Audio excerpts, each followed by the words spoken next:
Good afternoon. Welcome to the TheoTrade Afternoon video. I am Blake Young. Today is September 11th, 2025, and we're going to talk about the breakout in equities as well as the expectations for financials and bonds today. Starting with the S&P 500, you can see we have a gap up, close higher, a very bullish move, record highs.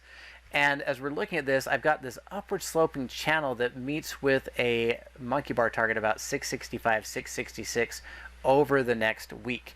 And so it does appear that we still have some upside, some lift in the market before we even pause on these two back-to-back, really three back-to-back gap up, close higher as we compare from day to day.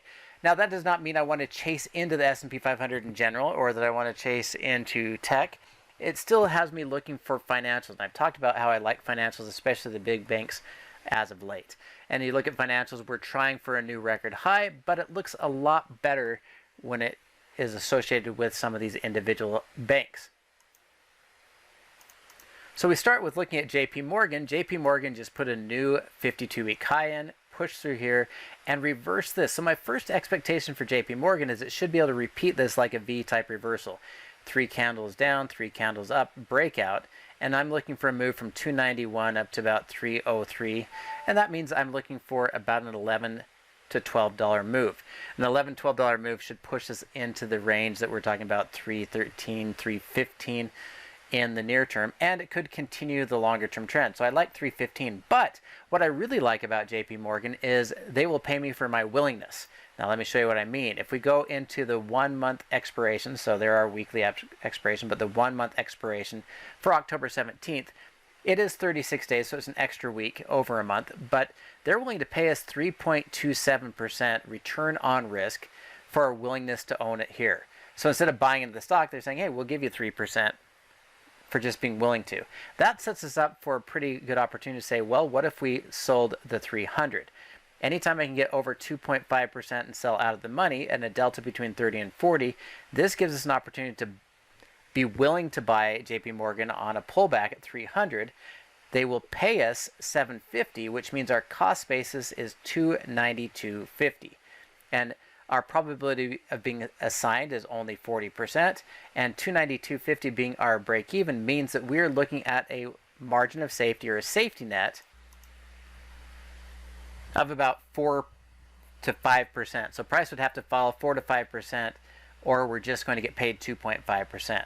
And it's at 4 to 5% drop from the current price that we start taking on risk. So I like either strategy. We could buy the stock or buy the calls playing for that 11% move up, or we could be willing to sell the put at 300, be willing to be assigned at 300, and then collect that 750 premium, which gives us a safety net of about 4 to 5%. And the interesting thing is we're also getting those types of returns and those types of premiums as percentages on the ETF, like the banking ETF. And I keep saying these are the ones where they're going to make the money. CRE is up 0.23, but that's against a $65 stock. And as we compare that, we can see again, I can get about a 2.5% at 64. And if I get assigned, I'm going to get assigned with a cost basis of 64 minus, it was $1.75 a few minutes ago. So 64 minus $1.75 would bring us down to 62.25, which again is 4.5% safety net or margin of safety if it falls down. So I like this one as well. If it drops down, we get assigned, we own the stock at a discount, it would have to fall 5%. But if we continue the moves, if we continue the climb, then these are all very promising. Now, CRE did not have the bullish move, so they're paying us that premium even though we're not climbing. They're going to pay us that same premium. If JP Morgan and financials continue to lift, then this is likely to lift this further in that direction. So we should be pretty stable in financials until we see something change dramatically. Now, as we watch these new record highs, you would think, okay, we're not worried. We're betting on growth. We're betting on expansion. That's why I want to look for bonds, because bonds tried to make a new high today. You can see it broke out. The bond futures broke out and returned right in this area. So this is a fake out, I believe. And I still like the uptrend. We've made higher highs, higher lows through there, but I've been waiting for a better pullback, a better price pullback.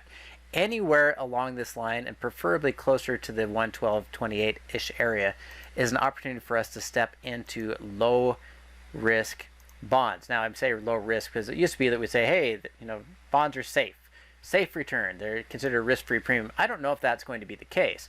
But as we're looking at this, I would like to see a return back to bonds, maybe all the way down to the previous highs, and a support bounce and a return to the highs. But I'm going to not necessarily do it in bond futures. I'll be doing it in IEF and TLT. As we approach that Fed meeting, we could get that pullback.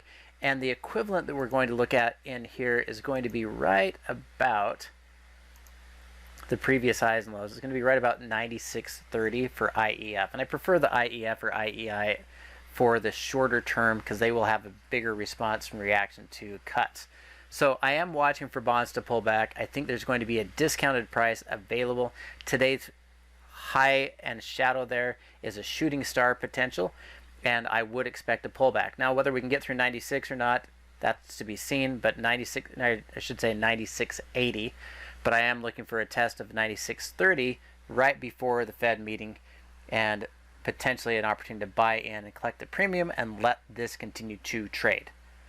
So we'll watch, we'll let it work, we'll let it play out, and we'll continue to look for an opportunity to buy a discounted risk-free premium in bonds while we still benefit from the expectation that the financials are going to grow and get higher margins as well. That's going to do it for me today. We'll watch again tomorrow. Today's market was super flat, super choppy, so we are watching for significant breakouts, possibly on consumer sentiment in the morning. So be aware of that, and we'll also get some inflation data out of that as well. So thanks for watching, and we'll see you again tomorrow.